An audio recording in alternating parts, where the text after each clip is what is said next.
गौतम बुद्ध के अनुसार मौन रहने की शक्ति इतनी ज्यादा है कि यह आपकी सारी चिंता, आपके सारे टेंशन और आपके सारे तनाव को चुटकी में खत्म कर देती है और आपको एक ऐसा मनुष्य बना देती है जिस मनुष्य से बात करने के लिए दूसरे लोगों की बहुत इच्छा होती है। एक बार गौतम बुद्ध अपने आश्रम में अपने सभी शिष्यों को शिक्षा दे रहे थे कि दुनिया की सबसे तेज छुरी हमारी जबान है और दुनिया के सबसे खतरनाक हथियार हमारे शब्द है, जो बिना किसी का खून बहाए लोगों को अंदर ही अंदर मार सकते हैं। हमारे शब्द हमारी ताकत हो सकते हैं उसी के साथ, लेकिन यह हमारी सबसे बड़ी कमजोरी भी हो सकते हैं अगर हमें नहीं पता कि कब, कहां और क्या और कितना बोलना है। यदि हम सही समय पर सही इरादे के साथ सही शब्दों का प्रयोग करते हैं तो यह हमें एक सफल व्यक्ति बनाता है, लेकिन अगर हम सही समय पर सही इरादे से सही शब्दों का इस्तेमाल नहीं करते तो यह हमारे जीवन को नर्क से बदतर बना सकता है। तो दोस्तों, आज की स्टोरी के माध्यम से मैं आपको बताने वाला हूं कि चुप रहकर कैसे हम अपने जीवन को बदल सकते हैं। आपको चुप रहने की शक्ति का एहसास इस वीडियो में होने वाला है। वीडियो शुरू करने से पहले कमेंट बॉक्स में नमो बुद्धाय लिखकर वीडियो को लाइक जरूर करें। तो चलिए शुरू करते हैं। इस कहानी को जापान में एक बहुत ही प्रसिद्ध बौद्ध भिक्षु रहा करते थे। उनका नाम रिसाई था। रिसाई अकेले रहते थे। दुनिया के शोर शराबे से दूर जंगल में वो रहते थे और वह बड़े ही ध्यानी और प्रभु भक्त व्यक्ति थे, इसलिए वह पूरे जापान में बहुत अधिक प्रसिद्ध थे। एक दिन एक राजकुमार रिसाई के पास आया और बोला, हे प्रिय भिक्षु, मैं हमेशा थका हुआ, निराश और परेशान महसूस करता हूँ। मेरा मन बहुत अशांत रहता है। हालांकि मेरे पास सब कुछ है, दौलत, शोहरत, सुख सुविधाएं जो हर व्यक्ति चाहता है या पाने की इच्छा करता है, लेकिन फिर भी मेरे अंदर इतनी अशांति और चिंता क्यों है? रिसाई ने उसकी बात बहुत ही ध्यानपूर्वक सुनी और कुछ सोचने के बाद कहा, तुम इस प्रश्न का उत्तर जानते हो, बस तुमने कभी इस प्रश्न को हल करने की कोशिश नहीं की है। रिसाई ने आगे कहा, मैं एक रिसर्च करना चाहता हूं, क्या तुम मेरा साथ उसमें दोगे? इस रिसर्च के बाद तुम्हारे जीवन में किसी भी तरह की अशांति और चिंता नहीं रहेगी। ये बातें सुनकर राजकुमार बहुत हैरान था। उसने रिसाई से कहा, बताइए, मुझे क्या करना होगा? अपने मन की शांति के लिए मैं कुछ भी करने को तैयार हूं। राजकुमार की इन्हीं बातों को सुनकर भिक्षु ने कहा, तो फिर आप अगले 15 दिन के लिए मेरे आश्रम में रहोगे और एक सामान्य व्यक्ति की तरह अपना जीवन व्यतीत करोगे और इन 15 दिनों में तुम अकेले और चुपचाप रहोगे, जितना हो सके कम बोलोगे। राजकुमार उस भिक्षु की बातें सुनकर सहमत हो गया। पहले दिन राजकुमार को लगा कि उसका मन सामान्य से अधिक अशांत और विचलित है। उसके मन में तरह तरह के विचार आ रहे हैं थे और वह आम लोगों की तरह जीवन जीने में असहज महसूस कर रहा है। उसे अंदर से बोलने की इच्छा हो रही थी, लेकिन वह चुपचाप रहा। उसके मुंह से एक भी शब्द नहीं निकला, बस वह चुपचाप बैठा रहता। लेकिन रात होते होते उसे अंदर ही अंदर शांति का अनुभव होने लगा। उसके लिए यह अनुभव अजीब था। वह खुद से पूछ रहा था कि वह अंदर ही अंदर इतना खुश क्यों है और उसकी आंतरिक बेचैनी और चिंता कम क्यों होने लगी है। अगले दिन राजकुमार अकेला चुपचाप बैठा रहा और वह प्रकृति को निहार रहा। वह पौधों को, फूलों को, आकाश में उड़ रहे पक्षियों को, वह अपने जीवन में पहली बार यह अद्भुत दृश्य महसूस कर रहा था कि उसके पास कितनी सुंदरता है। वह दिन भर प्रकृति की सुंदरता को निहारता रहता और उसकी ताजगी को महसूस करता रहता। इसी तरह से 10 दिन बीत गए और उसके मन की सारी बेचैनी, सारी हलचल, सारी उथल पुथल और सारा तनाव गायब हो गया। 11वें दिन की सुबह राजकुमार फिर से एकांत में बैठ गया और कुछ ही मिनटों में उसकी आंखें अपने आप बंद हो गईं और वह गहरे ध्यान में चला गया। वह पूरे दिन वहीं पर आंखें बंद करके बैठा रहा और गहरे ध्यान में डूबा रहा। ना कोई शब्द, ना कोई चिंता। राजकुमार भीतर से असीम शांति और आनंद से भर गया। राजकुमार अपने बाकी के 4 दिन इसी तरह गहरे ध्यान में व्यतीत करने के बाद 15 दिन बाद रिसाई के सामने प्रस्तुत हुआ और रिसाई को प्रणाम करके बोला, प्रिय भिक्षु, मुझे उत्तर मिल गया कि मेरे मन में इतनी उथल पुथल और चिंता क्यों थी। मैं जान गया कि मेरा मन इतना अशांत और विचलित क्यों था। रिसाई मुस्कुराते हुए पूछा, बताओ, क्या उत्तर मिला तुम्हें? राजकुमार ने कहा, मैं आवश्यकता से अधिक बातें करता था। मैं किसी पर भी अपने शब्द और ऊर्जा व्यर्थ करता था। मैं दिन भर अपने लोगों से फालतू की बातें करता रहता और फिर उन्हीं के बारे में अकेले में सोचता रहता और ज्यादातर समय नकारात्मक ही सोचता रहता। इस तरह मैं बस अपना समय बर्बाद कर रहा था। ज्यादा बोलने और नकारात्मक सोचने की वजह से मेरा मन अशांत और बेचैन हो गया था और इसी वजह से मैं किसी भी काम को ठीक से नहीं कर पा रहा था, जिसकी वजह से मैं हर काम में असफल होने लगा और फिर इन्हीं लगातार मिलने वाली असफलताओं की वजह से ही मैं और भी उदास और चिड़चिड़ा हो गया। इन्हीं सभी चीजों की वजह से मेरा जीवन नष्ट हो रहा था।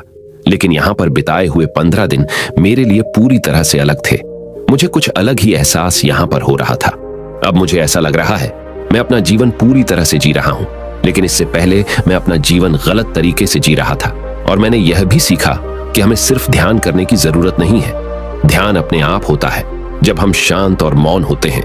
ध्यान के पिछले कुछ दिनों के दौरान मैंने जो पहली चीज सीखी वह यह है कि मनुष्य के जीवन की सबसे महत्वपूर्ण चीज स्वयं को जानना ही है।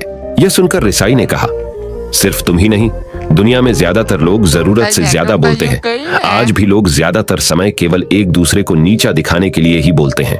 कुछ लोग ना चाहते हुए भी बातें करते हैं और अपना जीवन बर्बाद कर लेते हैं। रिसाई ने राजकुमार को चुप रहने का महत्व समझाते हुए कहा। एक बार गौतम बुद्ध से उनके शिष्यों ने पूछा, प्रिय बुद्ध, आप ज्यादातर समय चुप क्यों रहते हैं?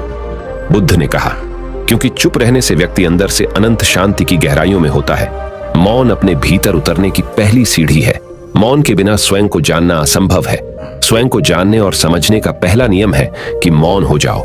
उतना ही बोलो जितना अत्यंत आवश्यक हो। बेफिजूल की बातें करना छोड़ दो। तुम अचानक पाओगे कि 90% से भी ज्यादातर लोग व्यर्थ ही ज्यादा बोलकर अपना समय बर्बाद कर रहे हैं। ना बोलने का कोई भी नुकसान नहीं है, लेकिन यदि आप ज्यादा बोलते हैं तो आप अत्यधिक गलती कर देते हैं। अगर व्यक्ति कम बोलना शुरू कर दे तो दुनिया की 90% मुसीबतें कम हो जाएगी। झगड़े फसाद कम हो जाएंगे, उपद्रव कम हो जाएंगे। अगर लोग थोड़ा चुप रहना सीख लिए, संसार की बहुत सारी समस्याएं हैं, बहुत सारा उपद्रव सिर्फ बोलने से पैदा होते हैं। सारी बात मौन सीखने की है। जब तुम नहीं बोलते तब तुम एकांत में अकेले हो गए। भरे बाजार में भीड़ में खड़े हो नहीं बोलते। हिमालय के शिखर में पहुंच गए। जिसने मौन की कला जान ली वो भीड़ में भी अकेले होने की कला जान लेता है। एकांत में तो आदमी स्वर्ग में है। दूसरे की उपस्थिति ही बेचैनी पैदा करती है। पहले तुम्हें चुप रहने की शक्ति को धारण करना होगा। इससे तुम अधिकतर ऊर्जा को बचा लोगे और फिर इस स्थिति में पहुंच जाओगे कि तुम कम बोलने लगोगे। अगर तुम किसी के यहां पर जा रहे हो और परेशान हो जाओ तो ऐसे में उचित है कि आंखें बंद कर लो और अपने में खो जाओ। वहां से आपको ताजगी महसूस होगी, क्योंकि तुम्हारे अंदर ही जीवन का वो स्रोत छिपा हुआ है। वह किसी दूसरे में नहीं है। इसके बाद राजकुमार उस रिसाई से पूछते हैं, आखिर कौन हमें अपने अंदर तक लेकर जाएगा?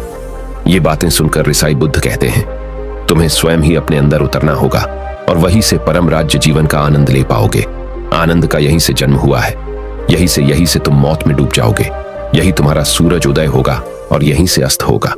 इसी प्रकार तुम बार बार इबकी लगाओ। जब भी तुम इबकी लगाकर लौटोगे वहां से तुम पाओगे फिर ताजगी भरी जीवन की नई संपदा मिलेगी। इस नई शक्ति के जन्म होने से तुम्हारी थकान गई, उदासी गई, चिंता गई। जैसे कोई स्नान करके लौटता है तो शरीर शीतल हो जाता है, शांत हो जाता है। ऐसे ही जब कोई भीतर से साफ होकर वापस आता है, मौन में स्नान करके लौटता है, तो समस्त अस्तित्व, समस्त व्यक्तित्व शांत और मौन हो जाता है, आनंदित हो जाता है। जब तुम आंतरिक मौन की उस पराकाष्ठा पर पहुंच जाओगे तब तुम पाओगे कि बोलने से भी तुम्हारा मौन खंडित नहीं होता, वो बना ही रहता है। उसकी एक अंतर्धारा लगातार तुम्हारे भीतर बहती रहती है। तुम बोलते तो हो, तुम शब्द का उपयोग भी करते हो, लेकिन वो तुम्हारे मौन को खंडित नहीं कर पाती। एक बार गहरे मौन में स्थिर हो जाओ, फिर तुम्हारी वाणी में भी मिठास आ जाएगी। तुम्हारा बोलना संगीतपूर्ण होगा, तुम्हारा बोलना सत्य होगा। तुम बोलोगे तो दूसरों पर भी शीतलता छा जाएगी। जैसे ही तुम अंदर से चुप होते हो, तुम इतने शक्तिशाली होने लगते हो कि समाज की निर्भरता तुम छोड़ने लगते हो और तुम्हारे जीवन में एक मस्ती आती है जो केवल दीवानों के जीवन में होती है। तुम्हारे चेहरे पर एक नई रौनक आ जाती है। तुम्हारी आंखें किसी अमृत के समान हो जाती है और तुम अनंत शांति के समुद्र में डूबने लगते हो। इतना कहकर भिक्षु रिझाई ने अपनी बात खत्म की और वो मौन में चले गए। राजकुमार उनका धन्यवाद कर कर अपने महल में चला गया। दोस्तों, आपने भी अनुभव किया होगा कि बहुत ज्यादा बात करने से दिमाग अशांत हो जाता है, जिससे हम अपने दिमाग पर नियंत्रण खो देते हैं और साथ ही अपना ध्यान भी खो देते हैं। जो लोग बहुत ज्यादा बोलते हैं उनके पास किसी एक काम पर ध्यान केंद्रित करने की काबिलियत नहीं होती। वो अपने किसी भी लक्ष्य पर पूरी तरह से ध्यान केंद्रित नहीं कर पाते। अगर हमारा दिमाग एक जगह केंद्रित नहीं है तो हम जीवन की सच्चाई नहीं समझ पाते और ना ही मनचाही सफलता कभी हासिल कर पाएंगे। इसके अलावा भी आपने देखा होगा कि जो लोग अधिक बोलते हैं वो अक्सर लोगों के बीच हंसी का पात्र बन जाते हैं, और जो लोग कम बोलते हैं और अपनी बात पर कायम रहते हैं उन्हें लोगों से सम्मान मिलता है। लोग उनकी बातों को सुनते हैं और उन पर भरोसा भी करते हैं। जो लोग जरूरत से अधिक बोलते हैं और अपने विचारों के बारे में पक्के नहीं होते, उनका दिमाग स्थिर और विचलित रहता है। शोर से भरा रहता है और एक अशांत दिमाग वाला व्यक्ति जीवन में किसी भी चीज में सफल नहीं हो पाता, क्योंकि वह किसी भी काम में फोकस नहीं कर पाता। यदि किसी व्यक्ति को यह पता है कि उसे कब, कहां और क्या बोलना है, तो वह व्यक्ति सच में बहुत बुद्धिमान है। और ऐसा व्यक्ति जहां भी जाता है उसका व्यक्तित्व आकर्षण का केंद्र बन जाता है और वह जो कुछ भी करता है उसमें सफल अवश्य होता है। अगर हम किसी महान और सफल व्यक्ति के व्यक्तित्व को गहराई से देखें तो पाएंगे कि वो कम बोलते हैं और कम से कम शब्दों में अपनी बात खत्म कर देते हैं। वो बोलने से पहले वो चीजों और जिसके बारे में उसे बोलना है उनके बारे में गहराई से सोचते हैं। लेकिन जो लोग बहुत ज्यादा बोलते हैं, बहुत बार वो झूठ भी बोलते हैं और अपनी बातों से दूसरों के मन और विचारों पर कचरा डालते रहते हैं। वह ज्यादातर समय दूसरों की बुराई करते रहते हैं, इसलिए उनके अपने भी उनसे नफरत करने लगते हैं और उनसे बचने की। सभी शिष्यों ने अपनी शक्ति के अनुसार छोटे बड़े संकल्प लिए और गुरु को अपने अपने संकल्प के बारे में बताकर वहां से चले गए। लेकिन वह शिष्य जो खुद को सबसे अलग और बड़ादा दिखाना चाहता था, वह सीधे गुरु की कुटिया में पहुंच गया और बोला, मैं कोई छोटा मोटा संकल्प नहीं लेना चाहता, बल्कि खुद की ही जैसे एक बड़ेढ़ा और महान संकल्प लेना चाहता हूं। कृपया आप ही बताएं, क्या संकल्प लेना चाहिए? उसकी यह बात सुनकर गुरु मुस्कुराए और बोले, क्या तुम मेरे द्वारा दिए गए संकल्प को पूरा कर पाओगे? क्या तुम्हारे लिए उसे पूरा करना संभव होगा? शायद नहीं, वह तुम्हारे लिए संभव नहीं है। तुम उसे पूरा नहीं कर पाओगे, इसीलिए तुम खुद ही कोई संकल्प ढूंढो। शिष्य ने कहा, नहीं गुरुदेव, आप जो भी संकल्प मुझे देंगे मैं जरूर उसे पूरा करूंगा। गुरु ने कहा, ठीक है, तो तुम अगले 1 महीने तक चुप रहोगे, मुंह से एक शब्द भी नहीं निकालोगे?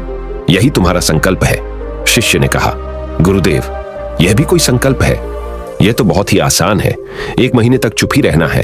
आप कोई बड़ेढ़ा संकल्प दीजिए जो मेरी योग्यता के लायक हो, जिसे पूरा करने में मुझे समस्या हो। गुरु ने कहा, पहले तुम इस संकल्प को तो पूरा करके दिखाओ। शिष्य ने गुरु की बात मान ली और वह उसी समय चुप हो गया और पलटकर कुटिया से बाहर चला गया। उसे चुप रहना बहुत आसान लग रहा था। उसने एक दिन तो जैसे तैसे चुप रहकर काट लिया, लेकिन दूसरे दिन से उसके मन में ना बोलने का बोझ बढ़ने लगा। तीसरे दिन उसे भारीपन महसूस होने लगा और चौथे दिन उसके अंदर एक अजीब सी बेचैनी होने लगी, क्योंकि आसपास आश्रम के सभी शिष्य एक दूसरे से बातें कर रहे थे। वह भी अपना पक्ष उनके सामने रखना चाहता था, उनकी बोलती बंद कर देना चाहता था, लेकिन उसका संकल्प उसके आड़े आ रहा था। इसीलिए वह पूरे दिन सिर्फ मुंह और आंखें बनाता रहता। इसी तरीके से कुछ दिन और बीते और वह शिष्य बीमार पर DDDH गया। उसका सिर फटा जा रहा था, उसका खाने पीने तक का मन नहीं कर रहा था, वह सिर्फ बोलना चाहता था। वह गुरु के पास गया और उनके सामने बैठकर लिखकर उन्हें बताया, गुरुदेव, मैं बोलना चाहता हूं, बिना बोले मुझे सांस नहीं आ रही, मेरा दम घुटता जा रहा है, मैं अंदर ही अंदर पागल हुआ जा रहा हूं, मैं क्या करूं? संकल्प तोड़ दूं क्या? यह पढ़कर गुरु मुस्कुराए और बोले, संकल्प तो तोड़ने के लिए ही होते हैं, लेकिन जो अपने संकल्प को पूरा कर लेता है वही अपनी आंतरिक शक्ति को बढ़ाता है, और जो अपनी आंतरिक शक्ति को बढ़ा लेता है वह समाज और जागृति की राह पर आगे भी आज जाता है। संकल्प का लेना भी तुम्हारे हाथ में था और इसे तोड़ना भी तुम्हारे ही हाथ में है। तुम्हारे बहुत से भाई अपने संकल्प को तोड़कर अपनी पुरानी दिनचर्या पर वापस आ चुके हैं। अगर तुमसे नहीं हो पा रहा तो तुम भी संकल्प तोड़कर अपनी पुरानी दिनचर्या पर वापस जा सकते हो। लेकिन याद रहे, अगर आज तुम इस छोटे से संकल्प को नहीं संभाल पा रहे तो तुम अपनी बाकी की पूरी जिंदगी को कैसे संभाल सकोगे?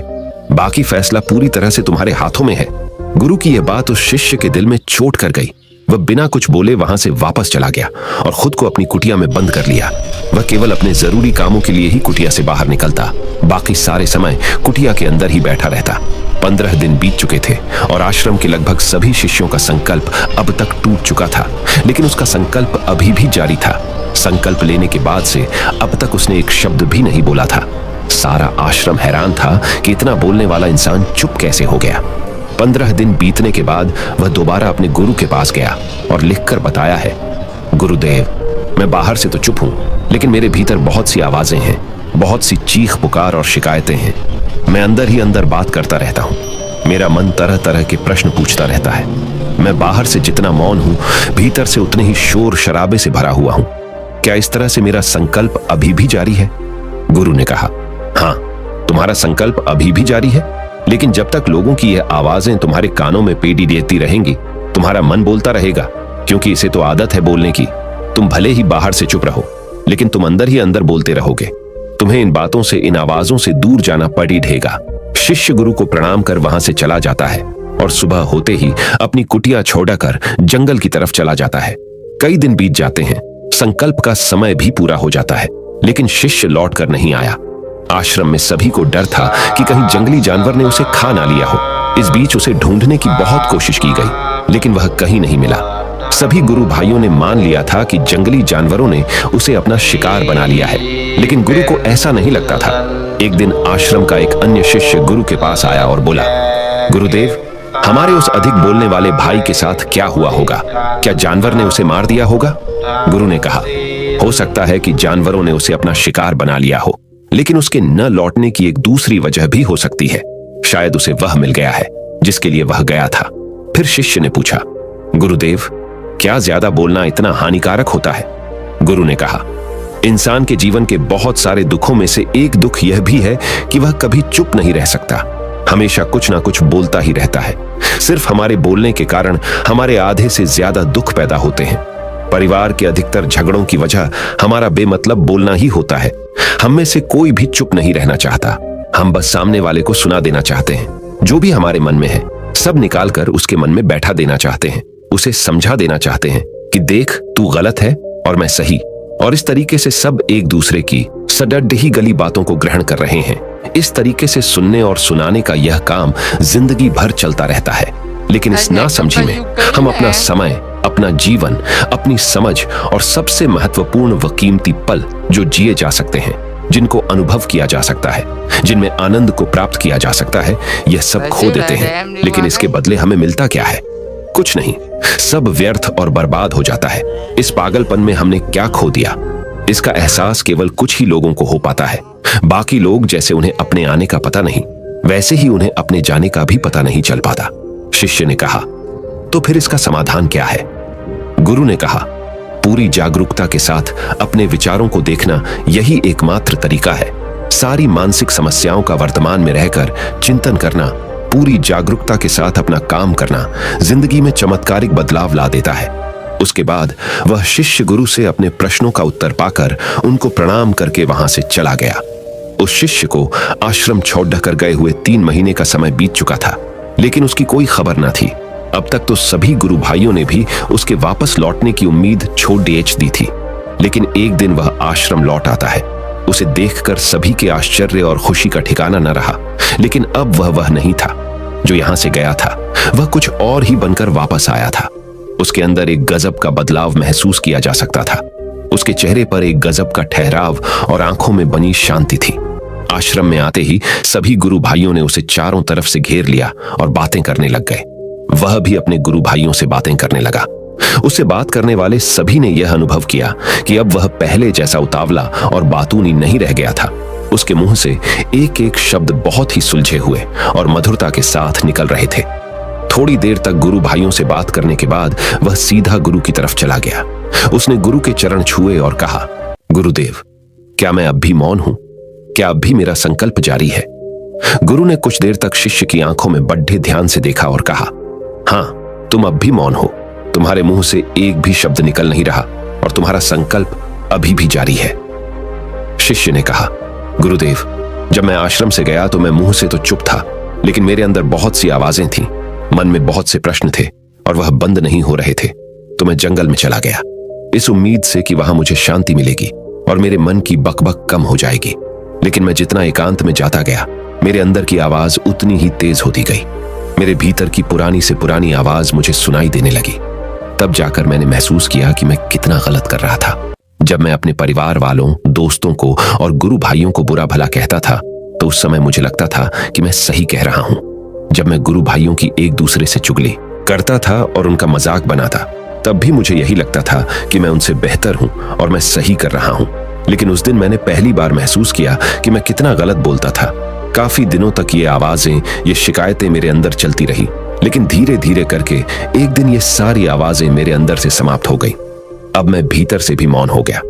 उस घने जंगल में बाहर से कोई बोलने वाला था नहीं और भीतर कोई आवाज बची ही नहीं थी, और मैं उस दिन पहली बार मौन का सही अर्थ समझा। मेरे चारों तरफ बहुत शांति थी, हालांकि अभी भी कुछ आवाजें आ रही थी। जो पहले भी आती थी, लेकिन मैं उन्हें सुन नहीं पाता था। पर अब वह सभी आवाजें मुझे स्पष्ट रूप से सुनाई दे रही थीं। हवा के चलने की आवाज, चिड़ियों के चहकने की आवाज और पानी के बहने की आवाज, ये सभी आवाजें मैंने पहली बार पूरे होशपूर्वक सुनी। अपने चारों तरफ इतनी शांति मैंने पहले कभी महसूस नहीं की थी। तो इस शांति को भंग करने के लिए मैंने पहली बार अपने मुंह से कोई शब्द निकाला। मैं चिल्लाया, हे ईश्वर, ये कैसी शांति है? सभी कुछ इतना शांत क्यों है? ऐसा क्या हो गया? लेकिन मेरे चिल्लाने के बाद भी शांति भंग नहीं हुई। सब कुछ पहले जितना ही शांत था, बाहर भी और भीतर भी। हे गुरुदेव, मैंने अपने गुरु भाइयों से बात की, मैंने आपसे बात की। मैं बोल रहा हूं, मैं चल रहा हूं, मैं सब कुछ देख रहा हूं, लेकिन मैं अपने भीतर एकदम एकांत में हूं, मौन में हूं, भीड़ डैच में होता हूं, तब भी भीतर से अकेला एकांत में होता हूं। जब मैं खुद में भी शोर करना चाहता हूं, तब भी एकांत में ही होता हूं। अब सब दिखाई पड़ी डाहने लगा है, सब सुनाई पड़ी डाहने लगा है। गुरु ने कहा, जब तक हम बाहर की तरफ बोलते रहेंगे, भीतर अशांति ही रहेगी। लेकिन जिस दिन हम भीतर की तरफ मुड्डाह जाएंगे, तब हमारे मुंह से कुछ भी निकलेगा, हम शांत ही रहेंगे। दुनिया में जितनी भी बुराइयां हैं, ज्यादातर हमारे बोलने से ही उत्पन्न होती है, क्योंकि हम चुप रहना नहीं चाहते। हम जितनी जरूरत है उससे कहीं ज्यादा बोलते हैं। हम सामने वाले को सुनना नहीं चाहते, बल्कि उसकी बोलती बंद कर देना चाहते हैं। उसे समझा देना चाहते हैं कि मैं कौन हूं, मैं क्या कर सकता हूं। और यही हमारी जिंदगी का मकसद बनकर रह जाता है। हमारी सारी ऊर्जा व्यर्थ के बोलने में बर्बाद होती रहती है। ऐसे ही समाज में लोगों का जीवन दुखों से भर जाता है, जो हमेशा एक दूसरे को सुनाने में लगे रहते हैं। कभी एक दूसरे को सुनना नहीं चाहते, समझना नहीं चाहते, और चुप रहना तो उन्होंने कभी सीखा ही नहीं, क्योंकि चुप रहना उन्हें छोटा महसूस करवाता है। दुनिया की सभी लड़ाइयों का कारण हमारा बोलना ही है। इसलिए हमें सिर्फ उतना ही बोलना चाहिए जितना जरूरी हो, क्योंकि व्यर्थ का बोलना ऊर्जा को नष्ट करना है। और यह बोलना ही हमें कभी अपने भीतर की ओर लौटने नहीं देता, क्योंकि यह हमें बाहर की ओर खींच कर रखता है। और बाहर है ही क्या, इस संसार